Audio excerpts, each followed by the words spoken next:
بسم الله الرحمن الرحيم الحمد لله رب العالمين وبه نستعين وصلى الله وسلم على سيد الأنبياء والمرسلين وعلى آله وأصحابه أجمعين ومن تبعهم بإحسان إلى يوم الدين أما بعد. آج ایک اہم قاعدہ پڑھیں گے انشاءاللہ. یہ جو اس کا مرکزی قاعدہ ہے دوسرا، الیقین لا یزول بالشک. یہ جو بنیادی قاعدہ ہے، مرکزی قاعدہ ہے دوسرا بڑا قاعدہ. آپ نے دیکھا کہ آج جب ہم لوگ صحیح بخاری کی حدیث پڑھ رہے تھے کتاب الوضو میں، امام بخاری رحمہ اللہ نے باب قائم کیا کہ باب اذا شرب الكلب في اناء احدكم فليغسله سبعا. اس کے تحت آج کی جو حدیث ہم لوگوں نے پڑھی تھی، نبی کریم صلی اللہ علیہ وسلم سے عدی بن حاتم رضی اللہ عنہ نے سوال کیا کہ اللہ کے رسول جب میں کتے کو بھیجتا ہوں، اذا ارسلت، یعنی وہ معلم کتا اللہ کے رسول صلی اللہ علیہ وسلم نے کہا کہ اذا ارسلت کلبک المعلم، جب تم تمہارے سکھائے ہوئے کتے کو بھیجو، چھوڑ دو، اور وہ جا کر کے فقتل فکل، اس نے شکار کر دیا تو تم کیا کرو؟ کھاؤ تم. اب صحابی جو اس معاملے میں سوال کیے تھے، انہوں نے نبی کریم صلی اللہ علیہ وسلم سے سوال کیا کہ اے اللہ کے رسول، اگر میں اپنا سکھایا ہوا کتے کو بھیجوں اور جا کر کے اگر میں دیکھوں تو ایک اور کتا بھی ہے تو میں کیا کروں؟ میں نبی کریم صلی اللہ علیہ وسلم نے فرمایا کہ فلا تأکل، اس لیے کہ آپ نے اللہ کا نام لے کر آپ اپنے کتے کو بھیجے ہی، اس کتے کو نہیں. اب یہاں پر نبی کریم صلی اللہ علیہ وسلم نے اس قاعدے کو تو نہیں بتلایا الیقین لا یزول بالشک، لیکن یہ جو قاعدہ ہے اس موضوع سے متعلق جو آیات، جو احادیث، جو نصوص ہیں، ان سب کو ملا کر کے قاعدہ ترتیب بنایا گیا. گویا کہ اگر آپ سے کوئی پوچھے اس معاملے میں تو آپ بولیں گے بھائی آپ یقین پر قائم رہو، یقین پر جو جم کر کے رہو، شک پر نہیں. اس کے لیے آپ کو حدیث پیش کرنے کی ضرورت نہیں. حدیث عدی بن حاتم یا حدیث ابی ہریرہ رضی اللہ عنہ، وہ مثال کے طور پر وہ بولنے کی ضرورت نہیں. آپ بولنے کے لیے اسلام کا یہ قاعدہ ہے، متفق علیہ قاعدہ، الیقین لا یزول بالشک. اچھا، یہ قاعدہ بنایا گیا کیسے، کون سے دلائل ہیں، تب آپ پیش کریں گے. دیکھیں یہ حدیث ہے، یہ حدیث ہے، پورا اسلام کا جو خلاصہ ہے اس کی بنیاد پر یہ قاعدہ ترتیب دیا گیا. ابھی بات سمجھ رہے آپ کو جی. تو اس کے تحت ہم لوگوں نے بہت سارے قاعدے پڑھے. ہاں بولو.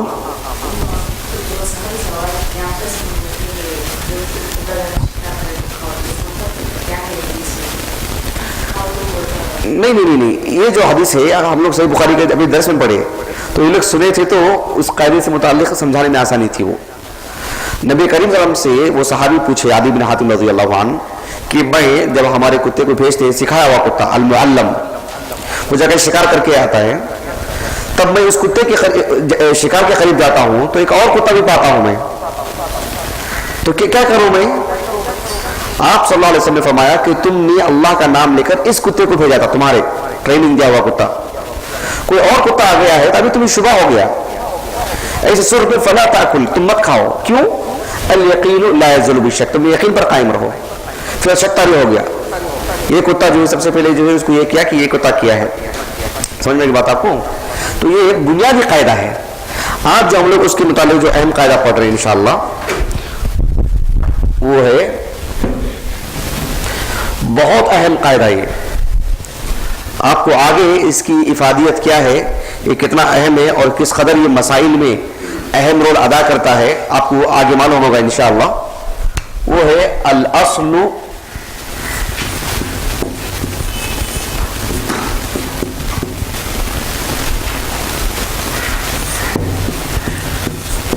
براءۃ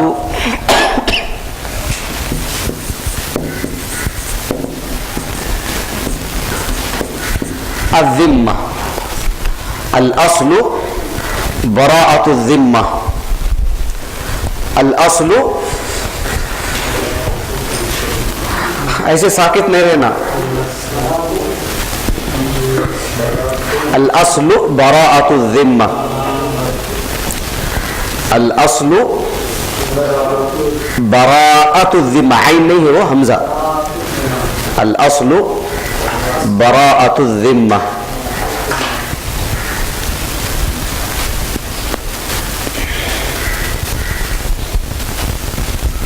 الاصل، کبھی آپ نے سنا؟ سمیع اللہ میرے اندر سے سنے ہوں گے اس قاعدے کو شیخ کی کلاس میں. یہ قاعدہ بھی نہیں آیا؟ اب پورے کلاسوں میں تھے؟ اچھا، شاید اس وقت یہ آ گیا رہے گا. اہم قاعدہ ضرور پڑھائے ہوں گے شیخ. الاصل براءۃ الذمہ، یہ بہت اہم قاعدہ ہے. آپ دیکھیں گے کہ اس کی جو اہمیت ہے بطور دلیل کی بڑی اہم دلیل ہے. اصول فقہ ہے نا، اصول فقہ، یہ قواعد فقہ ایک الگ دنیا ہے، اصول فقہ ایک الگ دنیا ہے. انشاءاللہ اللہ کی توفیق سے یہ ہو جانے کے بعد ہم لوگ بھی پڑھیں گے، کیونکہ علم کا مرحلہ دھیرے دھیرے دھیرے ہی حاصل کیا جائے گا. تو یہ جو موضوع ہمارا القواعد الفقہیہ، یہ ایک الگ نوعیت ہے. اس کی جو بکھرے دلائل ہیں ان کو یکجا کر کے اس کی بنیاد پر ایک قاعدہ ترتیب دیا جاتا ہے. گویا کہ شریعت کی نمائندگی کرتی ہے یہ چیز، یہ قاعدہ. بات واضح ہو رہی؟ اصول فقہ ایک الگ موضوع ہے. اصول فقہ میں جو باتیں ہیں انشاءاللہ آگے آئیں گے، آپ کو بتلاؤں گا میں. اس میں ایک بات یہ بھی آتی ہے کہ ہمارے ادلہ کیا ہیں، ہمارے دلائل کیا ہیں. کیا ہیں ہمارے دلائل؟ جیسے مثال کے طور پر قرآن،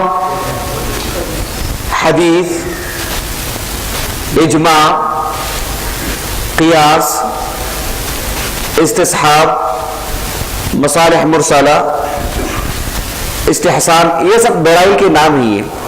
اس کا مرحلہ ہے. اس میں سے ایک دلیل یہ بھی ایک مستقل، جیسے قرآن، حدیث، اجماع، ایسے سے ویسے مستقل قیاس کے بعد بعض اہل علم کے نزدیک، فقہا کے نزدیک، یہ مستقل ایک دلیل کی ایک نوعیت ہے، استدلال کی ایک نوعیت ہے. الاصل براءۃ الذمہ، بڑی اہمیت ہے اس کی. اس لیے میں آپ کو اس کی اہمیت بتا رہا ہوں کہ یہ بہت زیادہ استعمال میں آنے والا قاعدہ، الاصل براءۃ الذمہ.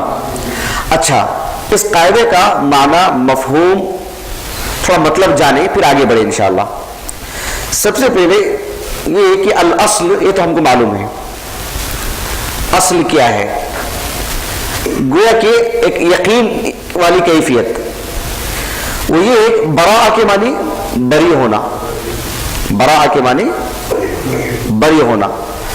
الذمہ، الذمہ اس کا جو معنی قاعدے میں استعمال ہو رہا ہے، الذمۃ، اس کا معنی ہے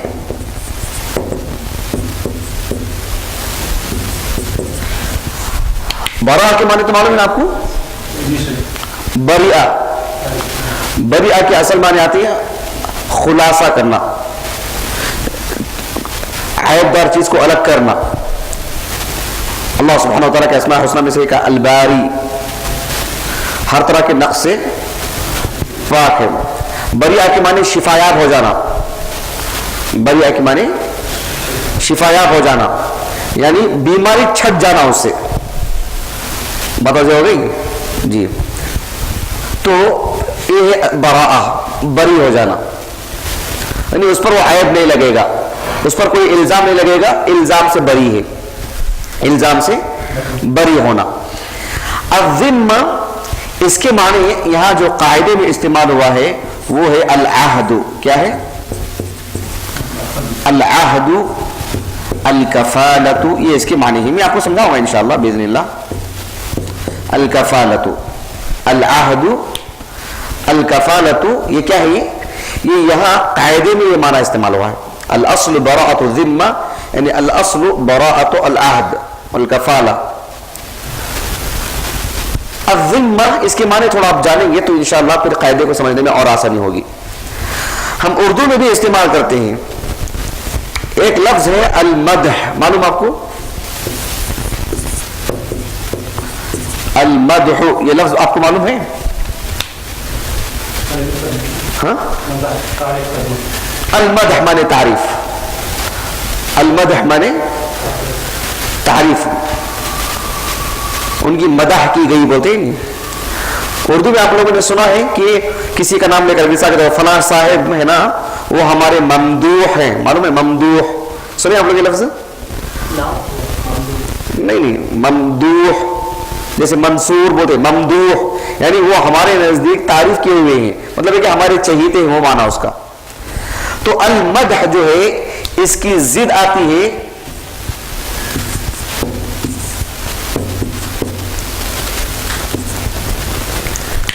الذم. المدح اس کا ضد کیا ہے؟ الذم مانے برائی. ہم اردو میں بولتے ہیں فلاں کی مذمت کی گئی, اردو میں بولتے ہیں نا ہم لوگ فلاں کام کی مذمت کی گئی, فلاں شخص کی مذمت کی گئی, یعنی مطلب یہ کہ ان کے اس فعل ان کے اس کام کو برا جانا گیا. ایک مذموم عمل انہوں نے کیا, سنا ہم لوگوں نے مذموم مطلب ہے کہ ایک برا عمل انہوں نے کیا مذموم. تو یہاں الذمہ کے معنی کس اعتبار سے کہ الاصل براءۃ الذمہ. الذمہ کے معنی یہاں آتے ہیں العہد, الکفالۃ, الحرمۃ, یہ سب معنی اس کے اندر آ جاتے ہیں. مطلب یہ ہے آپ لوگوں نے سنا ہے کہ اہل الذمہ کہا جاتا ہے. اہل الذمہ کس کو بولا جاتا ہے معلوم ہے؟ ہاں ذمی مسلمانوں کی تھوڑا فرق ہے. جو اہل کتاب اہل الذمہ کبھی نہیں سنے آپ لوگ؟ اہل الذمہ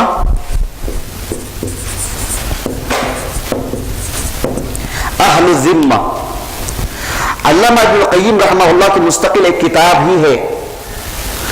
علامہ ابن القیم رحمہ اللہ کی مستقل ایک کتاب ہے اہل الذمہ. کتاب کا نام ہمارے پاس نہیں ہے, اہل الذمہ.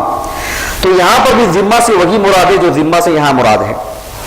یہاں بھی الذمہ سے مراد العہد. اہل الذمہ ان لوگوں کو کہا جاتا ہے جب اسلام پھیل جائے اور اسلام جب کسی ملک میں جائے اور وہاں مسلمان غالب آ جائیں تو جو غیر مسلم میں سے اہل کتاب کو عام کافر مشرک بت پرست نہیں, جو اہل کتاب ہیں وہ جب مسلمانوں کی حکومت کے نیچے آ جائیں تو ان کو دو میں سے ایک آپشن ہے, یا تو نکل کے چلے جاؤ یا رہنا ہی ہے تو سالانہ ٹیکس دو. تو اس طرح کے لوگوں کو کیا کہا جاتا ہے؟ اہل الذمہ. کیا کہا جاتا ہے؟ اہل الذمہ. تو انہیں اہل الذمہ کا نام کیوں دیا گیا؟ وہ اس لیے کہ ان کی حفاظت کرنا, ان کی نگرانی کرنا, ان کے حقوق دینا یہ ضروری ہے. ایک ایسا حق ہے وہ, اگر ان کا حق نہیں دیا جائے گا تو وہ لوگ برے مانے جائیں گے. اس وجہ سے انہیں اہل ذمہ کہا گیا. یعنی وہ ایسے لوگ ہیں جن کے حقوق ادا نہیں کریں گے تو نہیں کرنے والے مذموم ہو جائیں گے, برے جانے جائیں گے کہ آپ نے زبردستی میں اپنے اندر رکھا, ان کے حقوق بھی نہیں دے رہے, ان کی حفاظت بھی نہیں کر رہے. بس سمجھ میں آپ کو؟ ہاں خواتین کی سمجھ نہیں بات. ایک اور بات بولو جی, جب میں بولتا ہوں تو بالخصوص ذرا سنیے. ہاں جی, اہل الذمہ انہیں کیوں کہا جاتا ہے؟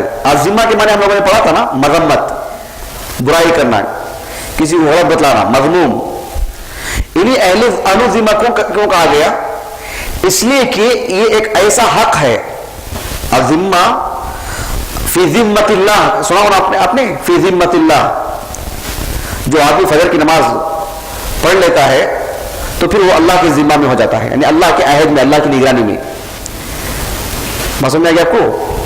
پھر اللہ سبحانہ وتعالیٰ خاص نگرانی کرے گا اس کی. تو اہل الذمہ انہیں اس لیے کہا جاتا ہے کہ اگر ان لوگوں کے حقوق ادا نہیں کریں گے, کیونکہ یہ لوگ ہیں کمزور, مسلمان غالب ہیں, اسلامی حکومت ہے, یہ اسلامی حکومت کے زیر نگرانی ہے. تو ایسی صورت میں ان کے لیے دو میں سے ایک آپشن ہے, یا تو نکل کے چلے جائیں باہر, اپنا خود کر لیں, خود بھی کہیں جا کے رہ جائیں, اپنا خود ہی کر لیں, یا یہیں رہنا ہے تو پھر مسلمانوں کو سالانہ ٹیکس دینا پڑے گا ان کو, اور مسلمان ان کی پوری حفاظت کریں گے, ان کی عزت کی, ان کے مال کی, ان کے سارے حقوق, ان کی جتنی چیزیں ہیں وہ سب ان کو پہنچائی جائیں گی. بات واضح ہو رہی. تو گویا کہ اہل الذمہ انہیں اس لیے نام پڑا کہ ان کا جو حق ہے, ان کی جو حرمت ہے, وہ اگر ان کے اوپر والے مسلمان باقی نہیں رکھیں گے تو پھر وہ لوگ برے جانے جائیں گے, اہل اسلام. تو گویا کہ ان کو نام ایسا دیا گیا کہ ان کے حق میں کمی نہیں ہو سکتی, ورنہ یہ برے ہو جائیں گے. بابا ضروری ہے آپ کو, اسی لیے انہیں اہل الذمہ کہا گیا. یہ لفظ پہلی مرتبہ سمجھے آپ لوگ؟ ہاں اچھا اچھا, یہ بکثرت آتا ہے احادیث میں سب اصطلاحوں سے. ذمی سب معروف لفظ ہے. اچھا, یہاں تک بات سمجھ میں آ گیا آپ کو الذمہ کے معنی. اصل قاعدے کی طرف آئیں گے. ہاں بولیے بولیے. یہ ذمت اللہ والے بولے تو یہاں پہ مطلب فجر کی اہمیت بتانے کے لیے اللہ تعالیٰ یہ لفظ استعمال کیا ہے. مطلب صرف فجر کی اہمیت بتلانے کے لیے نہیں, مطلب کہ اس کا ثواب برابر ملے گا. وہ ایک تو فجر کی اہمیت بھی ہے, صرف ایسا نہیں کہ اتنی بڑی بات بول کر کے فجر کو اٹھانا مقصود ہے. جو اس کے لیے اٹھ جاتا ہے, اللہ سبحانہ و تعالیٰ فرشتوں کے سامنے فخریہ کہتا ہے, یہ دیکھو میرا بندہ کیسے اٹھ کے جا رہا ہے. بہت ساری فضیلتوں میں اس میں یہ بھی ہے کہ وہ اللہ کی خاص کفالت, اللہ کی خاص نگرانی میں آ جاتا ہے وہ براہ راست اس اعتبار سے. میرا سوال یہ ہے کہ اللہ تعالیٰ مطلب اس کے ذمے میں آ جانا, مطلب اس کی کفالت کرنا, خالی یہ بولنا کافی ہے, لیکن یہاں پہ الذمہ کا لفظ استعمال کیا گیا ہے. جیسا آپ ابھی تشریح کی ہے الذمہ کی, کہ اگر ان کا حق ادا نہیں کیا تو جو حق ادا نہیں کیا وہ برے جانے جائیں گے جی. تو اللہ تعالیٰ کے اوپر مطلب بہت زیادہ اس معنی میں ہوتا ہے. ہاں اللہ سبحان, اب دیکھیے فجر کی نماز کے بعد کسی کا انتقال بھی ہو جائے, کوئی حادثے کا شکار ہو جائے, تو اللہ کی ذمہ ہی میں, یعنی اللہ سبحانہ و تعالیٰ اسے اس کے بخت اجر دے گا, اور اس کے لیے وہ اجر دے گا جو تصور بھی نہیں کر سکتا وہ. عمر بن خطاب رضی اللہ عنہ کو صلاۃ الفجر میں جو یہ کیا گیا ان کو بات ہو رہی ہے, تو اللہ کی ذمہ مراد وہ اللہ سبحانہ و تعالیٰ اس کے بقدر میں اجر دے گا ان کو. چلیے آگے بڑھیں. یہ صرف لفظ کا معنی ہے, اب قاعدے کا معنی مفہوم سمجھاؤں گا آپ کو انشاءاللہ.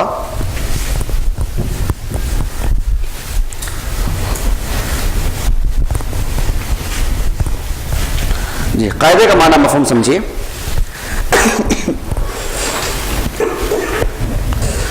الاصل براءۃ الذمہ. ایک شخص ہے, ایک مسلمان ہے, اس سے متعلق کوئی بھی کام کیوں نہ ہو, ذرا غور طلب ہے, لکھنے کا بعد میں رکھے, پہلے سمجھیے, آپ پہلے سمجھیے, ذرا سی باریکیاں رہی تھی وہ نکل جائے گی تو پھر اصل مقصد نہیں سمجھ میں آئے گا. یہ قاعدہ کیوں بنایا گیا, اسلام کی کتنی زبردست نمائندگی ہے دیکھیے, اور اس کی کتنی سخت ضرورت ہے ہمارے اپنے گھروں میں, ہمارے اپنی تجارتوں میں, ہمارے اپنے لین دین میں, بہت سارے مسائل میں. الاصل براءۃ الذمہ, یعنی ایک مسلمان ہے, اس سے متعلق کوئی بھی کام, جو اب میں اکیلا ہوں, میرے سے تعلقات کافی لوگوں میں جڑے ہوئے ہیں, میرے اوپر بہت ساری ذمہ داریاں ہیں, بہت سارے امور مجھ سے جڑے ہوئے ہیں, آپ سے جڑے ہوئے ہیں.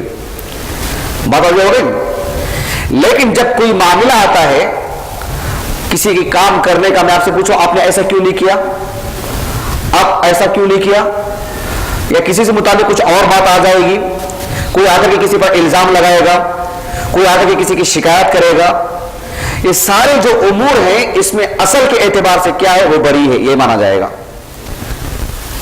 دلیل کی آ جانے کے بعد پھر اس پر کوئی بات واقعی طور پر فٹ ہوگی, ورنہ اصل کیا ہے, بری. الذمہ یعنی جو اس کے تعلق سے جو کوئی معاملہ ہے, کوئی امور تکلیفیہ میں سے نہیں ہو, یعنی ایسی کوئی بات جو آپ کسی پر مالی طور پر, خون کے طور پر, یا کسی اور معاملے میں کوئی بھی کسی پر کوئی گفتگو کرنا چاہتے ہیں, تو اصل کے اعتبار سے وہ شخص کیا ہوگا, بری ہوگا. اصل کے اعتبار سے کیا ہوگا, وہ شخص بری ہوگا. اس کا تعلق عبادات سے بھی ہے, میں آگے بتاؤں آپ کو, اس کا تعلق عبادات سے بھی ہے, لیکن ہمارے لین دین سے اس کا زیادہ تعلق ہے. کہ اصل کے اعتبار سے ایک آدمی کیا ہوگا, بری کسی بھی معاملے میں، جب تک کہ اس کے تعلق سے جو بات کہی جا رہی ہے وہ شاہد لے کر کے آئے، گواہ لے کر کے آئے. جب تک معاملہ اس کے اوپر فٹ نہیں ہوگا وہ کیا مانا جائے گا؟ وہ بری، اس کے تعلق سے وہ کچھ معاملہ میں بے عیب ہے، وہ معصوم ہے. وہ تو گویا کہ اس میں الیقین لا یزول بشک کا جو مرکزی قاعدہ ہے وہ کیسے اس پہ اثر کر رہا ہے. دیکھیے کہ ایک مسلمان کو یقین پہ رہنا کہ یقینی بات کیا ہے کہ وہ الاصل براءۃ الذمہ. ہاں، جس نے الزام لگایا ہے وہ ٹھوس دلیل لے کر کے آ رہا ہے، گواہ لے کے آ رہا ہے، عینی شاہد لایا ہے، تو پھر گویا کہ ہمارا شک یقین میں بدل گیا، یقین میں بدل گیا. ہاں، پھر اس آدمی کو اپنے میں چھٹکارے کی کیا صورت ہے کہ نہیں میرے سے ایسا کچھ نہیں ہوا ہے، وہ آگے بتاؤں گا میں آپ کو. تو گویا کہ دونوں طرف سے کسی ایک یقین پہ لینا پڑے گا، یا تو اس یقین پر کہ الزام لگانے والا حق ہے، یا تو اس یقین پر کہ یہ مجرم نہیں ہے، یہ معصوم ہے، اس کی اپنی بات پر. یہ کیسے معاملہ وہ آگے پڑھیں گے انشاءاللہ. قاعدے کا ہمارا مفہوم سمجھ آیا آپ کو؟ الاصل براءۃ الذمہ، الاصل براءۃ الذمہ. اس کی کچھ مثالیں ہمارے اپنی کلاس سے متعلق بھی آپ کو بتلاؤں گا میں آپ کو آگے، تاکہ آپ کو سمجھنے میں آسانی ہو. ہاں جی. اچھا، اس کی ایک دلیل ہے اس قاعدے سے متعلق سنن ابی داؤد کی ایک روایت ہے. حدیث بڑی دلچسپ ہے، بڑی اہم ہے. سنن ابی داؤد کتاب الجہاد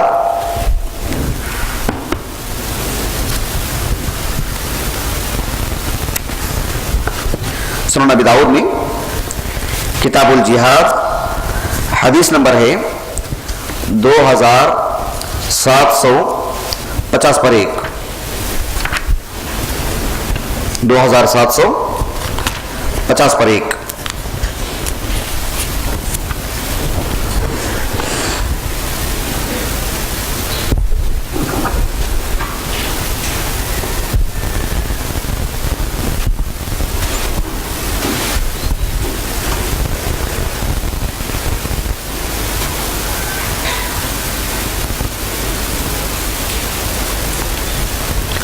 حدیث پڑھیں.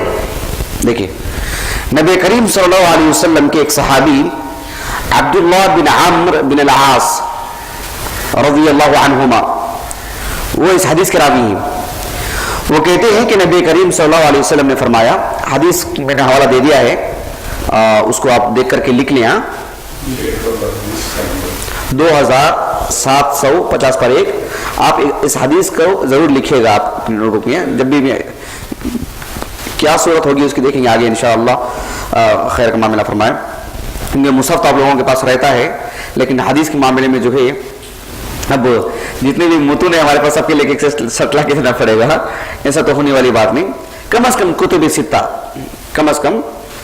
ستہ اپنے جس کے پاس موبائل میں صلاحیت ہو، سہولت ہو، آسانی ہو، اپنے موبائل میں کتب ستہ تو کم از کم ڈاؤن لوڈ کر کے رکھیں تاکہ بروقت حدیث دیکھ سکیں آپ لوگ. چلیے، عبداللہ بن عمرو بن عاص رضی اللہ عنہما کہتے ہیں کہ نبی کریم صلی اللہ علیہ وسلم نے فرمایا، المسلمون تتکافأ دماؤہم، مسلمان دنیا میں جہاں کہیں بھی ہو ان کی خون کی قیمت ایک ہی ہے.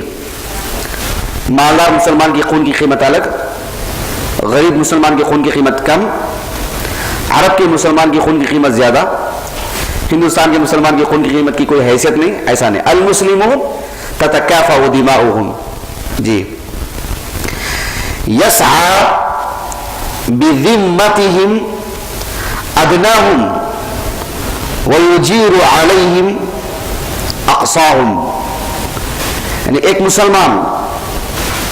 مسلمان کا جو معاملہ ہے، اس کے عہد کا، اس کی ضروریات کا، اس کی دیگر مسائل کا، اس کی حرمت کا، اس کی عزت کا، اس کے مال کا، اس سے جڑی ہوئی جو چیزیں ہیں، ایک مسلمان کے مقابلے میں جو دیگر کوئی بھی مسلمان کیوں نہ ہو، اپنے معاملات میں باغ دوڑ، اپنے معاملات میں وہ اسی طرح سنجیدہ رہے جیسے دیگر مسلمان کا معاملہ ہے. وہ معاملات ان کے ایک جیسے ہیں. وَيُجِيرُ عَلَيْهِمْ أَقْصَاهُمْ وَهُمْ يَدٌ عَلَى مَنْ سِوَاهُمْ يَرُدُّ مُشِدُّهُمْ عَلَى مُضْعِفِهِمْ وَمُتَصَرِّيهِمْ عَلَى قَاعِدِهِمْ لَا يُقْتَلُ مُؤْمِنٌ بِكَافِرٍ وَلَا ذُو عَهْدٍ فِي عَهْدِهِ. اس حدیث میں بہت سارے باتیں ہیں، لیکن ہمارے موضوع سے متعلق بات یہ کہ اس میں نبی کریم صلی اللہ علیہ وسلم نے حقوق بتلائے ہیں لوگوں کے، مسلمانوں کے حقوق، ان کے بھی حقوق جو مسلمانوں کے زیر نگرانی اہل الذمہ، جو اہل الذمہ ہیں، ان کے بھی حقوق آپ نے بتلائے ہیں.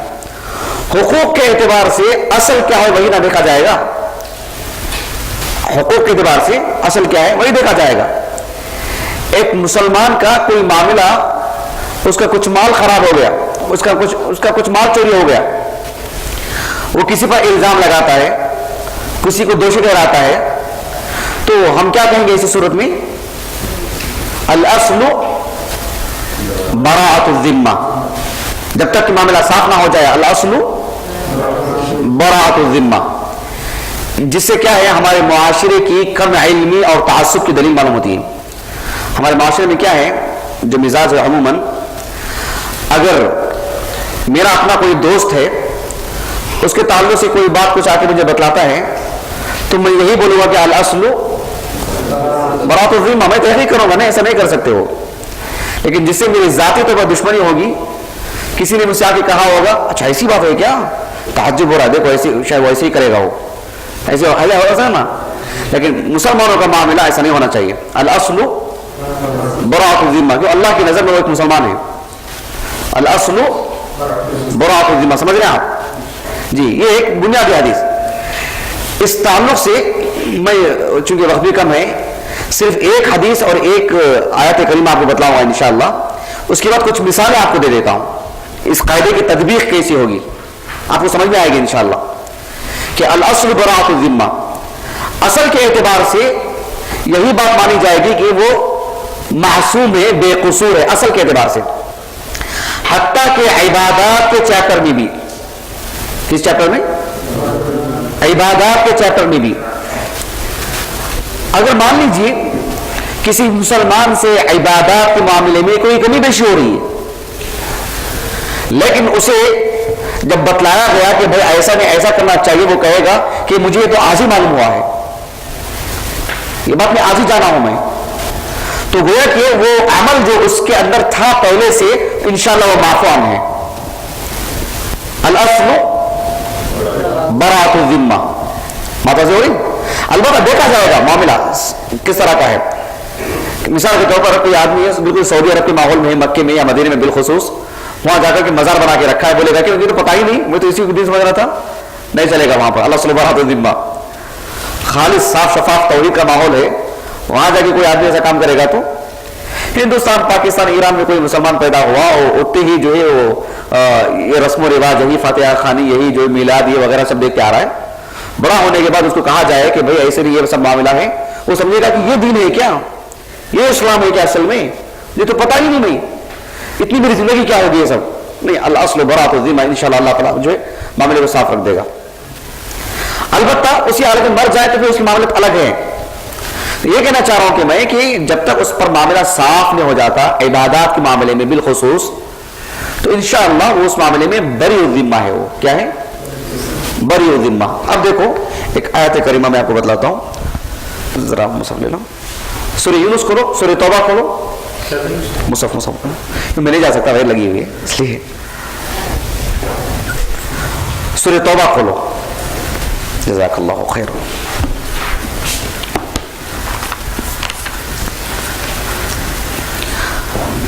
سورہ نمبر، آیت نمبر 115.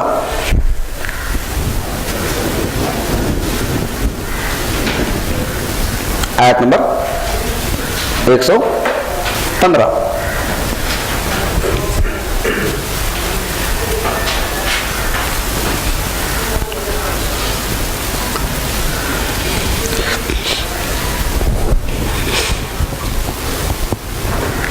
یہ جو آیت کریمہ ہے ایک خاص پس منظر میں نازل ہوئی. اس کی پچھلی والی آیت میں آپ دیکھیے آیت نمبر 113 114 وہ دیکھیں گے تو آپ کو معلوم ہوگا، تب یہ آیت کریمہ کا پس منظر آپ کو سمجھ میں آئے گا۔ آیت نمبر 116 15 جو پڑھنے جا رہے ہیں ہم لوگ کہ نبی کریم صلی اللہ علیہ وسلم اپنی والدہ کے لیے، اپنے چچا کے لیے ابو طالب، ان سب کے لیے مغفرت کے بارے میں، استغفار کے لیے ایک جذبہ رکھتے تھے آپ کہ ان کے حق میں دعائے مغفرت ہو، ان کے حق میں استغفار والی بات ہو۔ اللہ سبحانہ و تعالیٰ نے اس طرح سے منع کر دیا کہ کفار کے لیے دعا نہیں کرنی چاہیے۔ جب آپ صلی اللہ علیہ وسلم اپنے والدین ماں باپ کے کافر مرنے کے باوجود، ابو طالب کا حالت کفر میں مرنے کے باوجود استغفار والا جو معاملہ آپ کا تھا، ابھی منع نہیں کیا گیا تھا، تو اس عمل کو رکھ کر کے دیگر صحابہ بھی اپنے اپنے گھر والوں کے لیے دعا کیا کرتے تھے استغفار کی، جو لوگ کافر ہو کے مرے ہے۔ صحابی باپ کفر کی حالت میں مرا، ماں کفر کی حالت میں مری، یا بیوی کفر کی حالت میں مر گئی، تو ان کے لیے بھی دعائیں مغفرت کر لیا کرتے تھے۔ جب اللہ تعالیٰ نے اس آیت کو نازل کیا، آیت نمبر 113 ما کان للنبی والذین آمنوا ان یستغفروا للمشرکین، نبی کے لیے اور کسی بھی مسلمان کے لیے یہ جائز نہیں ہے، یہ مناسب نہیں کہ وہ مشرکین کے لیے استغفار کرے، ولو کانوا اولی قربا، وہ ان کے قریبی رشتہ دار ہی کیوں نہ ہو، من بعد ما تبین لهم انهم اصحاب الجحیم، ان کو تو معلوم ہو گیا نا کہ وہ اصحاب الجحیم ہے، پھر دعا کرنے کا کیا معنی؟ تو صحابہ کو بڑی پشیمانی ہوئی، بہت افسردہ ہو گئے، ایک ندامت والا معاملہ تھا کہ ہم نے ایسا کیا کیوں؟ معاف ہے آپ کو، صحابہ کو جب منع کیا گیا تو افسوس کر کے بیٹھ گئے کہ ہم سے اتنی بڑی غلطی نہیں ہونی چاہیے تھی، ہے کہ نہیں بولیے؟ اب اس پس منظر میں اس آیات کو پڑھیے اور ہمارے قاعدے کے تعلق سے دیکھیے آپ، رب العالمین نے فرمایا گھبرانے کی ضرورت نہیں، پریشان ہونے کی ضرورت نہیں۔ جو صحابہ پریشان ہو گئے تھے نا، کہاں جا رہا ہے، گھبرانے کی ضرورت نہیں، تم نے وہ کام کیا ہے جو نہیں کرنا چاہیے تھا، لیکن پھر بھی گھبرانے کی ضرورت نہیں۔ کیوں؟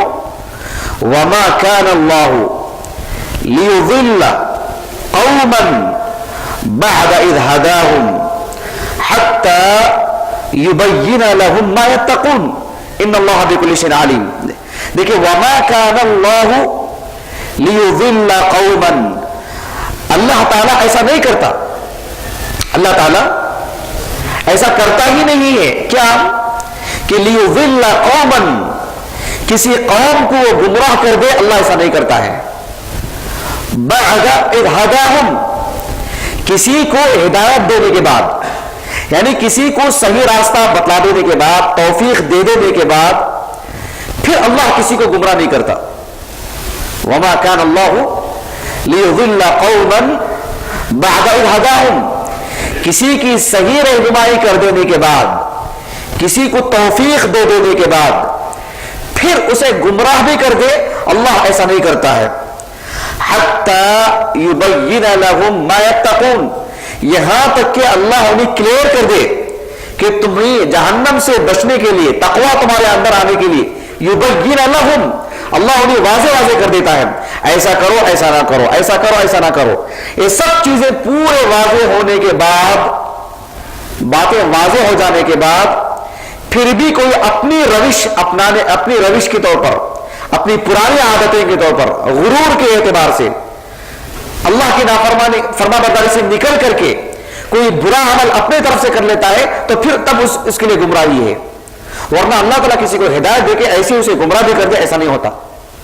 کسی کو ہدایت دینے کے بعد وہ ہدایت پر آتا نہیں ہے، اس پہ عمل نہیں کرتا ہے، نافرمانی کا عنصر باقی ہے، نافرمانیاں کرتے رہتا ہے، تب اللہ اس کو نکالتا ہے، تب اللہ اسے گمراہ کرتا ہے۔ بات سمجھ رہے آپ کو؟ یہاں صحابہ کو بتایا گیا کہ تم نے جو ایک نہیں کرنے والا کام جو کر دیے تھے نا، وہ معفو عنہ، کیوں؟ الاصل براۃ الذمہ، تو وہ گرفت نہیں ہوگی، تمہاری پکڑ نہیں ہوگی اس معاملے میں۔ الاصل کیا ہے؟ براۃ الذمہ، ورنہ تمہارا یہ عمل کرنا ہی غلط ہے، اس پر تمہیں ضرور سزا ملے گی، ایک سامنے والا کہہ سکتا ہے کہ مجھے تو اس کا پتہ ہی نہیں ہے، مجھے تو اس کا علم نہیں ہے، یہ تو رب العالمین کی بات ہے. اللہ سبحانہ و تعالیٰ کی شریعت فطرت سے بالکل موافق ہے. تو اللہ سبحانہ و تعالیٰ نے یہ ایک آیت نہیں ہے، اس تعلق سے بکثرت آیات ہیں قرآن میں اس موضوع سے متعلق. درس قرآن میں بھی بڑی تفصیل سے بتلایا تھا میں، ان الذین یکتمون ما انزل من البینات والہدی کی تفسیر میں. تقریباً میں نے آپ کے 11-12 آیات میں نے آپ کو بتلائی تھی، آپ دیکھیں اس میں. تو الاصل براءۃ الذمہ، خود اللہ سبحانہ و تعالیٰ نے کسی کے غلط عمل کو سزا نہیں دیا ہے جب تک کہ انہیں اس کی خبر نہ مل جائے، اس کے تعلق سے اس کی اطلاع نہ ہو جائے.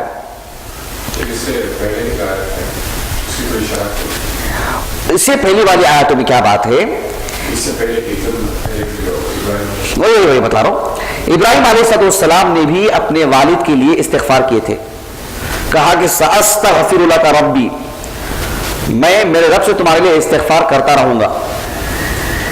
اللہ سبحانہ و تعالیٰ نے جب منع کیا تو سورہ ممتحنہ کی آیت ہے غالباً آیت نمبر 3، اس میں ہے کہ ابراہیم علیہ السلام نے کہا کہ میں اپنے ضرور استغفار کروں گا میرے والد کے لیے. اللہ سبحانہ و تعالیٰ نے یہاں پر کہا کہ آیت نمبر 114 میں وَمَا كَانَ اسْتِغْفَارُ إِبْرَاهِيمَ لِأَبِيهِ إِلَّا عَنْ مَوْعِدَةٍ وَعَدَهَا إِيَّاهُ، ایک مقررہ وقت تک انہوں نے استغفار کیا. یعنی استغفار کا مطلب ہے کہ دعائے ہدایت. لیکن فَلَمَّا تَبَيَّنَ لَهُ، جب تبین ہو گیا ابراہیم پر علیہ السلام، واضح ہو گیا کہ انہ عدو للہ، وہ اللہ کا عدو ہے، تو پھر تبرأ منہ، اس سے برات کا اظہار کر دیے. تو گویا کہ اس سے پہلے جو کیے وہ قابل مؤاخذہ ہے کیا؟ کیوں؟ الاصل براءۃ الذمہ. بتائیے آپ کو ایک حدیث سناتا ہوں میں آپ کو، کتنی دلچسپ حدیث ہے. دیکھیے صحیح بخاری اور صحیح مسلم دونوں میں حدیث موجود ہے، متفق علیہ حدیث ہے. صحیح بخاری میں ہے کتاب التفسیر، صحیح بخاری میں کتاب التفسیر حدیث نمبر ہے 4550 پر 2، 4550 پر 2. جی نہیں، حدیث متفق علیہ ہے، یہ صحیح بخاری کا نمبر بولا میں کتاب التفسیر میں. صحیح مسلم میں بھی حدیث موجود ہے لیکن کتاب الحدود میں. کس میں؟ کتاب الحدود، اس کا حدیث نمبر ہے 1711.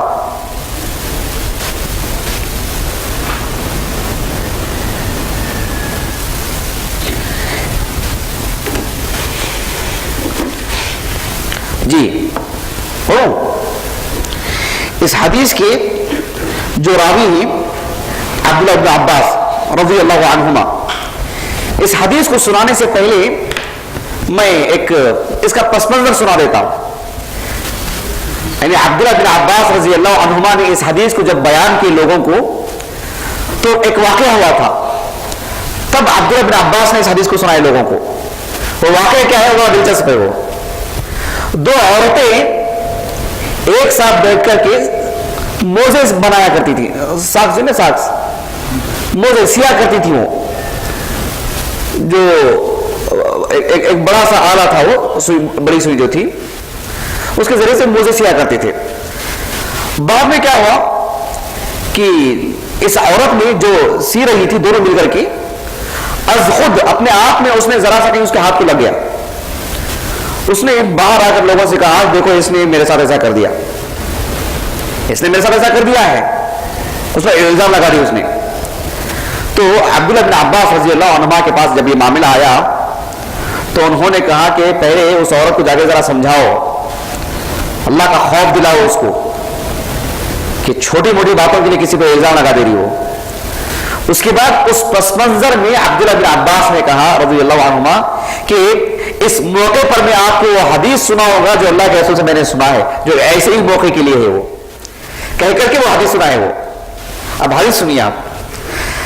رسول اللہ صلی اللہ علیہ وسلم نے فرمایا، لو کے معنی اگر، لو یعطى الناس بدعواهم، لو یعطى، اعطا کے معنی دینا، یعطی فعل مضارع، یعطی کا، ولسوف یعطیک ربک فترضی، یعطی، اس کا فعل مجہول آتا یعطا، لو یعطا الناس بدعواہم، اگر لوگوں کے دعوے کا خیال کرتے ہوئے کسی نے بھی کچھ کہہ دیا، آپ نے آ کے ان سے تعلق سے بول دیے، آپ ان کے تعلق سے بول دیے، محض لوگوں کے دعووں کی خاطر کہ کوئی بھی آ کے کسی کے تعلق سے جا کے دعویٰ کر دے رہا ہے، اگر صرف اسی کا لحاظ کرتے ہوئے فیصلہ کر لیں گے تو کیا ہوگا؟ لَذَهَبَ دِمَاءُ قَوْمٍ وَأَمْوَالُهُمْ، پھر تو لوگوں کا خون آسانی سے بہا دیا جائے گا، لوگوں کا مال آسانی سے ایسے ہی ختم ہو جائے گا۔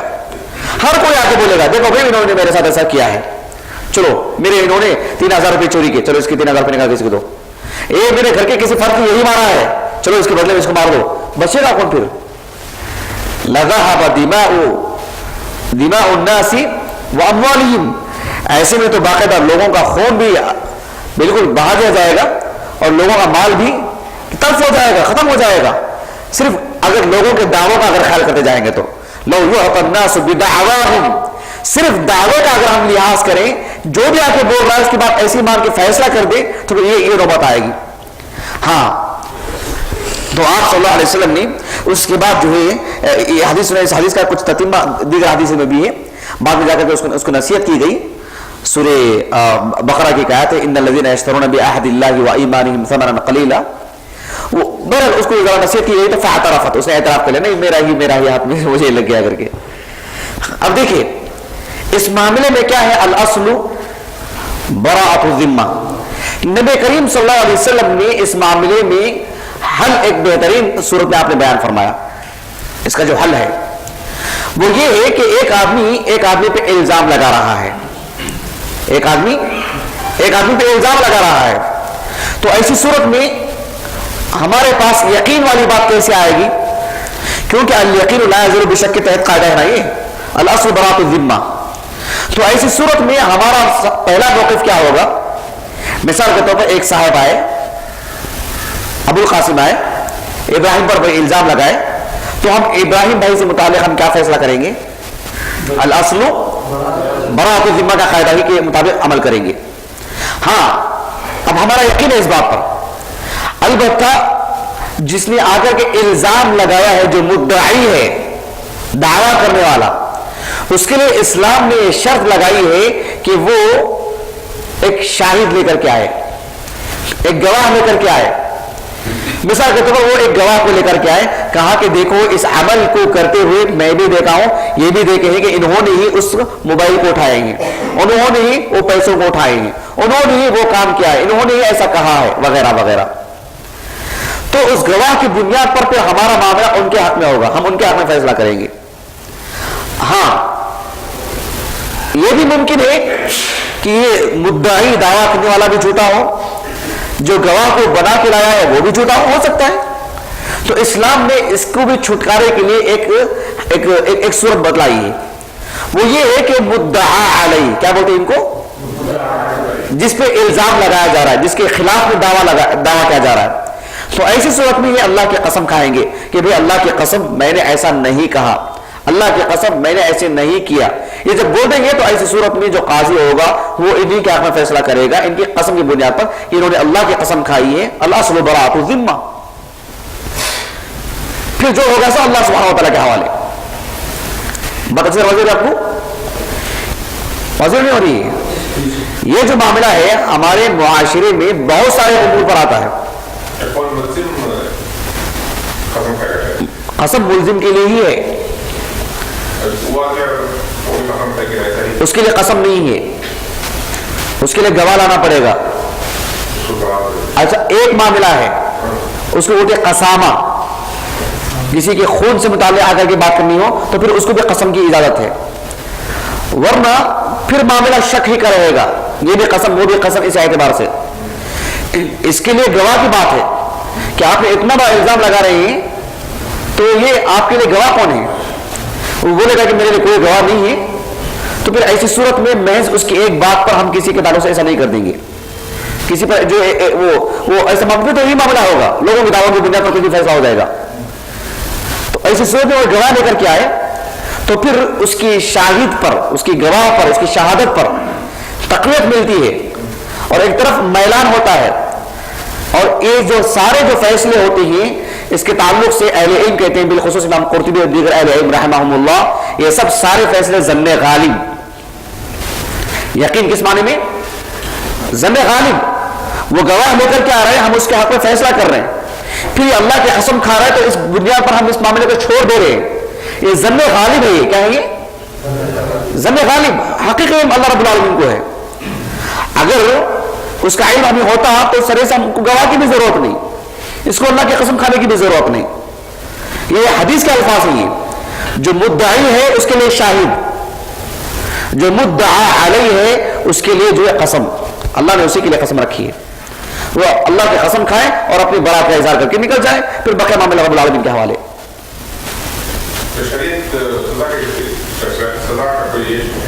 کس کے لیے؟ نہیں, وہ گواہ کی بنیاد پر بات طے ہو جاتی ہے, واضح ہو جاتی ہے, تب کی بنیاد پر. ورنہ اگر ایک ملزم کہہ رہا ہے کہ نہیں میں ایسا کیا ہی نہیں ہوں, میں دیکھیں قرائن بھی کچھ ہوتے ہیں, قرائن بھی کچھ ہوتے ہیں. یہ ایک اصولی بات ہے. یہ عملی شکل جب اس کی ہوگی اس کے اور بھی قرائن ہوگی. مثال کے طور پر ایک برسوں کا چور ہے, ایک قرینہ ہے. وہ ایک بالکل شریف آدمی جس کے تعلق سے کوئی ایسی بات ہی نہیں ہو سکتی ہے, یا ہو سکتا ہے اس سے کچھ غلط فہمی ہوئی ہوگی. تو جب فیصلے کی بات آئے گی تو ساری چیزوں پہ غور کرنا پڑے گا. لیکن بنیادی طور پر اس کا ایک حق کیا ہے اس کے بری ہونے کا, وہ اللہ کی قسم کھائے. اس کے الزام دینے کا, صحیح ہونے کا حق کیا ہے, ایک شاہد کو لے کر کیا ہے. مطلب ہو رہی. ورنہ جب فیصلہ کرنے کے لیے بیٹھے گا تو اس کے اندر کی جو دیگر چیزیں اس پر بھی غور کرے گا قاضی. لیکن محض لوگوں کے دعووں پر کسی پر بھی کچھ بھی ہو جائے تو کوئی بچے گا ہی نہیں کوئی اس معاملے میں. بتصویر ہو جائے گی آپ کو. یہ معاملہ ہمارے معاشرے میں, ہمارے گھرانوں میں, ہمارے چھوٹے موٹے لین دین میں بھی بڑا زبردست فٹ ہوتا ہے. یہ کسی بھی معاملے میں, مثال کے طور پر ایک چھوٹی سی بات بولتا ہوں میں آپ کو. یہ کلاس کا کچھ معاملہ ہے, ہمارا کلاس کا کوئی معاملہ ہے. ہم لوگوں نے آپس میں طے ایسا کرتے ہیں کہ صرف ذمہ داروں کے حد تک بات رہتی ہے کہ آج کلاس ہونی ہی نہیں ہونی ہے. ذمہ داروں کی طرف سے خبر مل جاتی ہے سب لوگوں کو. اب ہوتا کیا ہے, کبھی کسی معاملے میں ہماری طرف سے کوئی خبر نہیں ملتی لوگوں کو, ذمہ داران کو, یا ذمہ داران کو مل جاتی ہے, ذمہ داران کی وجہ سے کسی اور کو خبر نہیں ملتی, یا جو ہے میں کسی کو براہ راست خبر دے دوں, ذمہ داران کو نہ دوں. ایسی صورت میں جب کسی کو اطلاع نہیں ہے اور وہ آ جائے کلاس کے وقت پر اور دیکھا کہ وہ کلاس نہیں ہے, تو پھر ایسی صورت میں اس کے تعلق سے بات یہی ہوگی کہ وہ کسی کو کہہ سکتا ہے وہ مجھے اطلاع کیوں نہیں ہوئی, کیونکہ وہ یقین پر اس وجہ سے وہ آئے وہ. لیکن مجھے پوچھنے کا یہ حق ہے کہ میں نے تو آپ سے کہہ دیا تھا کہ آپ سب کو اطلاع کر دیں, تو آپ جو ہے لوگوں کو کیوں نہیں بتلائے. تو آپ اگر یہ بولے کہ نہیں آپ مجھ سے کہے ہی نہیں تھے بولنے کے لیے, تو ایسی صورت میں یہی کہوں گا کہ نہیں یہ بھی تھے نا اس وقت سامنے, آپ تھے نا اس وقت جس سے میں کہا تھا آپ سے یہ میرے شاہد ہیں. آپ کہیں گے کہ اللہ کی قسم میں نے تو مجھے معلوم ہی نہیں, مجھے آپ مجھے بولے شاید میں سن نہیں سکا, شاید میں دھیان نہیں دے سکا, اللہ کی قسم. تو گویا کہ الاصل براۃ الذمہ, سمجھ رہے ہیں. ایک صورت ہی ایسے ہمارے گھریلو معاملات میں ایسی بہت ساری چیزیں ہوتی ہیں. ہمارے گھریلو اعتبار سے وہ کچھ مثالیں مجھے ہنسی آ رہی ہیں اور نہیں بول پا رہا ہوں, ہمارے گھر میں ہوتے رہتے ہیں وہ ساری چیزیں, بہت سارے معاملات ہوتے رہتے ہیں ایسے. کبھی کیا ہوتا ہے کہ گھر سے ایک فون آتا ہے کسی معاملے میں کہ جو ہے 2-3 باتیں ہو جاتی ہیں, یہ لے کر کے اور وہ لے کر کے اور دودھ لے کر کے, اس طرح کی چیزیں. کبھی کبھار اس میں سے ایک اہم ضروری چیز رہتی ہے, اس کی بات نہیں آ کر کے رہتی ہے, یا میں شاید میں نہیں سن سکوں گا. جب میں جاؤں گا گھر کو, وہ کہیں گے کہ جو یہ اور یہ چیزیں, یہ بقیہ چیزیں کہاں ہیں, بولے میں مجھے تو پتہ نہیں, بولے نہیں تھے آپ یہ چیزیں لانے کے لیے. ابھی اس تعلق سے ایک چھوٹی موٹی بات دیکھنے کو, لیکن اپنی جگہ میں ایک بات رہتی ہے, وہ الاصل براۃ الذمہ, مجھے اس کے تعلق سے کوئی خبر نہیں. یہ گھر کے تعلق سے بتا رہا ہوں میں, ایسے بڑے بڑے معاملات میں بھی ہو جاتے ہیں. ابھی چند دن پہلے ہم لوگ ہمارے کچھ اخوان کے ساتھ بیٹھے ہوئے تھے.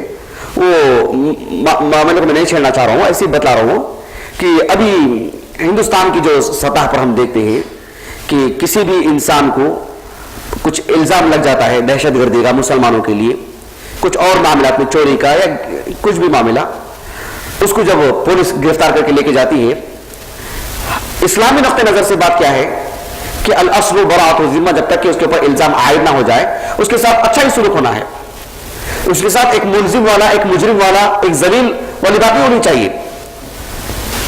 یہی تو نا اصل ہے، یہی تو نا اصل ہے. لیکن اگر اسلامی حکومت ہو، مسلمانوں کی سلطنت ہو، مسلمانوں کا نظام ہو اسلام کا، وہاں کسی پر کسی طرح کا الزام لگ جائے اور ایک معصوم کو جا کر کے جیل میں ڈال دیا جائے، اسے مجرموں جیسا سلوک کیا جائے، اس پر جو الزام لگا اس کی تحقیق نہیں کی جائے، وہ کہتا ہے کہ میں نے ایسا کچھ نہیں کیا ہے، ایسے حادثات پہ میں ہندوستان کی سطح پر بات کر رہا ہوں، ورنہ اسلامی جو ممالک ہیں مسلمانوں کے، ان میں بھی صورتحال کچھ خرابی ہے، جہاں بڑی تعداد میں اچھے خاصے دیندار لوگوں کو محض کسی نہ کسی بنا پر اندر ڈال دیا گیا ہے.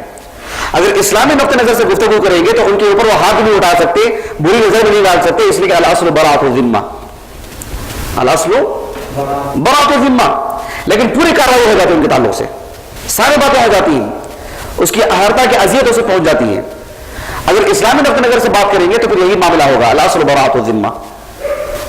خلفائے راشدین، نبی کریم صلی اللہ علیہ وسلم تو ہے ہی عہد نبوی، خلفائے راشدین میں ایسے بہت سارے واقعات ہیں. اللہ کا ذائقہ کہ ہمارے شیخ، ہمارے استاذ کو شیخ ڈاکٹر عارف نور محمد عمری حفظہ اللہ، انہوں نے خلفائے راشدین کے جو فتاوے ہیں اس پر PhD کا رسالہ ہے ان کا. خلفائے راشدین کی جو فتاوے ہیں، ان کے جو فیصلے تھے، قضایا، انہوں نے جو فیصلے کیے لوگوں کے درمیان، جو معاملات ان کے سامنے آئے، اس میں اس کی مثالیں ہیں کہ خلفائے راشدین کے دور میں اس قاعدے کی وجہ سے لوگوں کی حرمت، لوگوں کی عزت، لوگوں کا مال، لوگوں کے درمیان سکون کا ماحول یہ ہر طرح سے رہتا ہے. آدمی جو بالکل خوشی سے کے ساتھ رہتا ہے کہ میں مجرم نہیں ہوں، انشاءاللہ میں بری ہوں. میں ورنہ ایک آدمی چھوٹا موٹا ہو، وہ مجرم نہ بھی ہو، وہ ڈرتا رہے گا، ابھی میرا نام آ گیا کیا ہوگا معلوم نہیں، ابھی میرے طرف سے کیا کر رہی ہوگی نہیں معلوم. ہمارے اپنے معاشرے میں جو سرپرست ہیں، جو ذمہ داران ہیں، چاہے وہ گھر کے ہوں، چاہے وہ ذمہ داران کے ہوں، مسجد کے ہوں، مدرسے کے ہوں، محلے کے ہوں، بالخصوص گھر کے اور خاندان کے، ان کے لیے تو یہ معاملہ بہت ضروری. کسی نے کچھ کہہ دیا، کسی نے کچھ کہہ دیا، خاندانی لڑائیاں چلتی رہتی ہیں. وہ تو اس معاملے میں جس کے تعلق سے یہ خبر پھیل رہی ہے کہ فلاں کے گھر کا بچہ نے ایسا کہا، فلاں گھر کی بچی نے ایسا کہا، اس کی بیوی نے ایسے کہہ دیا، اس کے شوہر نے ایسا کہہ دیا، ان کے والد نے ایسے کہہ دیا، اس معاملے میں الاصل براءۃ الذمہ. جب تک کہ تحقیق نہ ہو جائے، ورنہ کسی کی عزت، کسی کی حرمت باقی نہیں رہے گی اور خاندانی لڑائیاں چلتی رہیں گی. لین دین کے معاملات میں بھی وقت ہو گیا ہے، لین دین کے معاملات میں بھی ایسے بہت ساری باتیں ہوتی ہیں. شادی بیاہ کے معاملات میں بہت ساری چیزیں ہوتی ہیں، اور اب جائیں گے تو تفصیل میں دیکھیں گے تو آپ خود اس کو سمجھ سکتے ہیں. اس معاملے کو قاعدہ سمجھ میں آپ کو یہ الاصل براءۃ الذمہ بہت سارے امور ہیں. ہمارے اپنی ذاتی زندگی کی بات کر رہا ہوں میں، ہمارا گھر کا معاملہ، ہمارے آپس کے مسجد کے ذمہ داران کا یا کہ اسٹاف کا تعلق، آپ کے آفس میں آپ کے بڑے چھوٹوں کے تعلق، گھر کے خاندان کے ساری چیزیں جو ہوتی ہیں، یہ اصل کے اعتبار سے الاصل براءۃ الذمہ، یہ بہت اہم قاعدہ ہے. یہ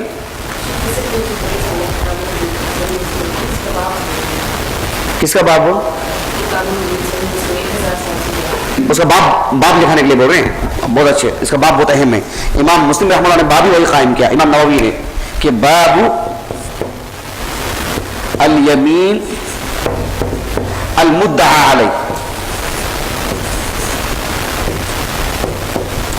باب ایسے قائم کیا امام نووی رحمہ اللہ نے. صحیح بخاری میں بھی امام بخاری نے ایسے باب قائم کیا ہے.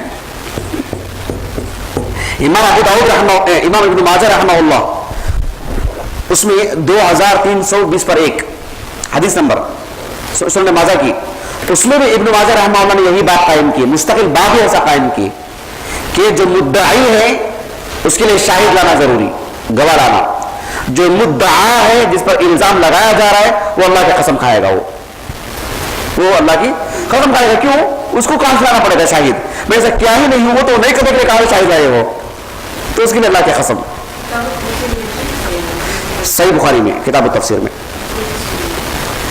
یہ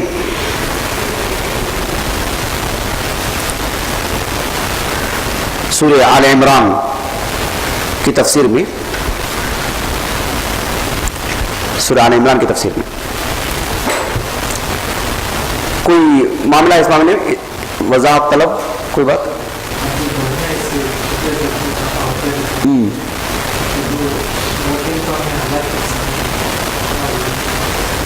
اللہ کی قسم ایک خاص مقصد کے لیے کھانی چاہیے.